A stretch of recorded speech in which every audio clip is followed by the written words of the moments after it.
What is up, guys? Just got back from a good old Facebook Marketplace pickup, deal, trade, whatever you want to call it. I got two front 1970 maybe fenders for a Beetle. Not really picking on the year. I just wanted to have that straight feature and then curve where the original trunk or the original hood comes in, and that'll match the Dodge Neon body line. So pretty happy with where this is sitting. So let's just jump right into it. Let's get this up on the lift and weld in these fenders. And we'll have to do some maneuvering since it is touching the back of the drag slick. So we'll be able to pull that out by hand, make it work. So first things first, let's get this thing lifted up and weld in some fenders. Start working on some metal work again. All right, so it's up on the lift, and I've been doing some jerry rigging around. Obviously, it's actually a little bit past jerry rigging. I did more than tack one vertical in. It's gonna be wide. I love this thing, man. This is just getting so ridiculous. It's kind of my jam, my kind of rig. This is obviously elevated, so the wheels are at full suspension droop. That being said, I'm liking where the slick ends in terms of the fender fitment. That's great. You'll see in a second, there's quite a bit of clearance, and that's just because I want the actual bug fenders to line up front and rear with each other. From the stock rear fender to the front fender, I wanted those at the same height, not one drastically lower kind of thing. So that's what I was going for. How I aligned it on the front is the front of the VW Beetle original fenders have a vertical joint right here. So I snipped a little bit of the joint, welded it to where I cut off the actual Dodge Neon subframe, or real frame really. And that's how I aligned the vertical piece. And I'll do the same thing on the other side. That's why you can start to see some Sharpie marks taking place. Tacked it in on the subframe up here just to hold a little more structure. And then we come around, top of the fender, tacked in right here. This piece will be covered with sheet metal when I get this distance right, but we'll talk about that in a second, as well as sheet metal going down the line right here. So adding a lot to it, that's for sure. Here's how, again, full droop. So here's how it looks just sitting, on the lift, right? And as you can see, the rear, this isn't supposed to fit together. So let's just be clear. A Beetle fender is not supposed to fit on a Dodge Neon, but they are. So here we go. The rear is a little bit closer. The front is aligned with the body where I want it, so that has to stay. And then the rear, obviously, the actual fender length itself is too short. So we're gonna counteract that by pulling up on the fender right here, which will do two things. It'll pull the skinnier front fender out to match the width of the actual front portion of the fender. And then this gap will get wider, which we will fill with our own sheet metal. So as we pull it out, special thing happens with metal as it bends, and it'll form a better shape. So I'm really happy with that fitment right there. So as long as this is pulled out, the 6 inches right there and covered up, it'll look good. And I'm pretty satisfied with that. So let's just do one quick check and lower the lift. That way we can check to make sure full suspension, there's nothing ultra weird. But then let's just complete this whole fender, get the other one tacked in place. All right, so back on the ground without pulling the fender, here's what full suspension or ride height compression looks like. Plenty of fitment, no matter what, for it to turn and do its thing. So we're not having any clearance issues for sure, but I do want to fix the gap on the rear where it's a lot closer than the front. And again, we will do that by pulling this fender out, and look at that. That looks about even to me. So that's the plan. Let's get it back on the lift, get the other side mocked up perfectly in place so that everything's even, and weld these out. Stoked, man, absolutely stoked. This is one of the steps of the build that I knew I was gonna really like, and that's the front fenders. After thinking through what it was gonna look like, the wide body fenders are just gonna look so good. All right, bada bing, bada boom. Everything's tacked in place. I gotta fully weld and do all the metalwork to cover everything up, etc. But here's how we look, welded on both sides. Obviously the sheet metal that I made is different on both sides, but I'm really happy with the symmetry we got going on here. I think this looks dead straight. Let you guys be the judge of it as well. Really happy with it. The vertical slots are lined up with the holes on the subframe of the Neon, which I know are symmetrical. Fender holes are lined up and overall level of it, good enough to dead straight for me. There's some fine tuning with pulling these out and stuff too. So super happy with it. That's the basis of the front fenders installed.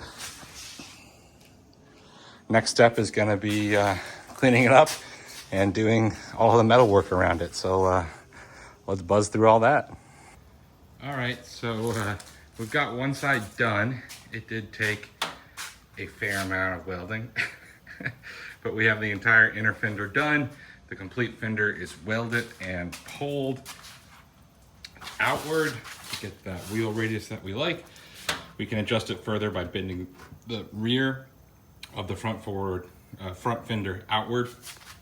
It'll flatten out that pinch right there too. But we still got some more adjustability, but I think that looks just about right in terms of wheel fitment. It is a Dodge Neon on a bug, so all things considered, it does not look too bad. Anyways, that's the way the front fenders are gonna be welded on, and the hood will sit right there in the gap. So happy with that. Let's knock out this other side and get to what's next, which is a whole bunch of parts. Oh, I'm an idiot. I don't want this to be the end of this project, but if you can look at the ceiling right there, turns out when you narrow a Dodge Neon and you're welding to it, things can catch on fire. So we'll see what the extent of the damage is. Here's the damage. I'm obviously a little bit discouraged right now, and that's probably natural. So my fuel pump wire that comes and routes to the relays in the back was burnt all the way through.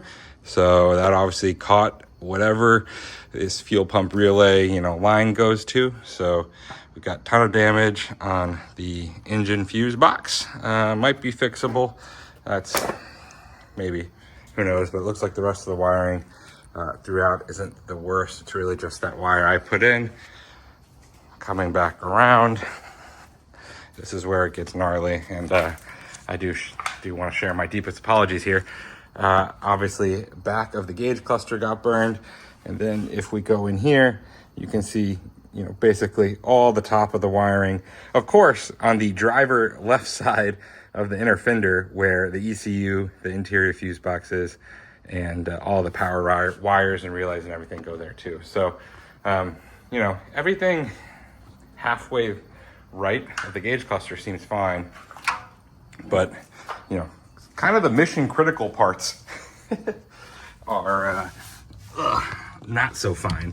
So let me show you guys under the car here.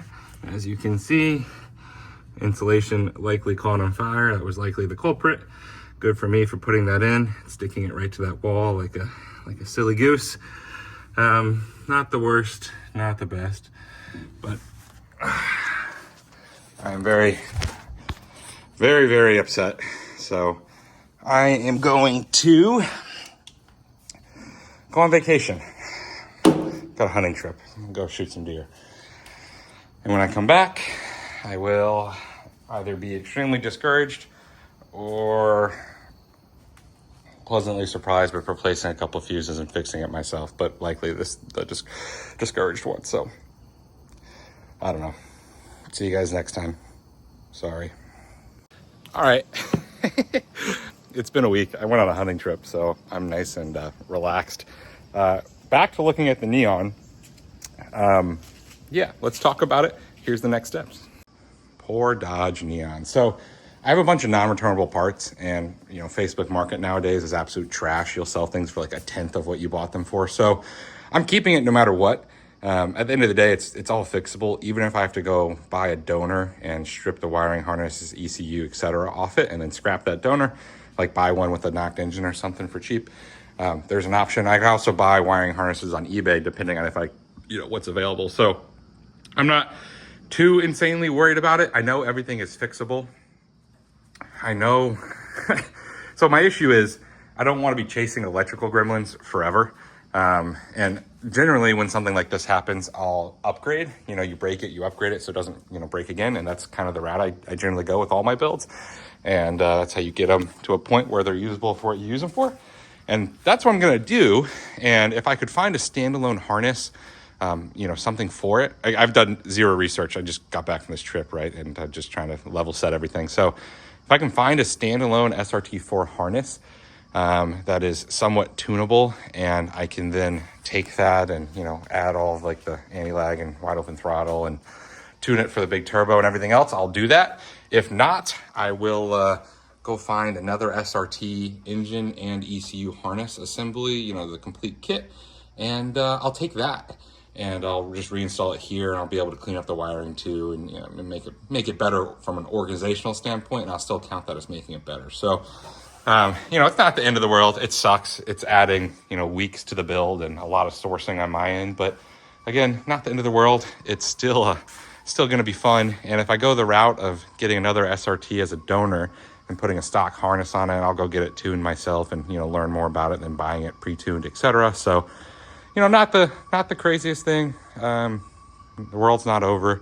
So I think the next steps are going to be bolting on all of my parts that are like non-returnable, window glass, the door skins, and everything else. Getting it to a point where it's mostly waterproof, so I can pull it outside, park it next to the other projects, and start working on another project at the same time. So get everything installed up until the wiring, and then source the wiring separately, I think is the goal.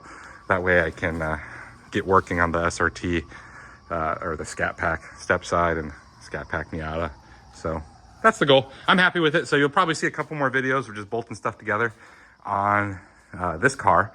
And then after that, we will hopefully have this one running and driving tuned and at the drag strip. So stoked. Not the worst. Not the best. Not the worst. Nerves are calmed on it, but it's always something working on cars, I tell you that much.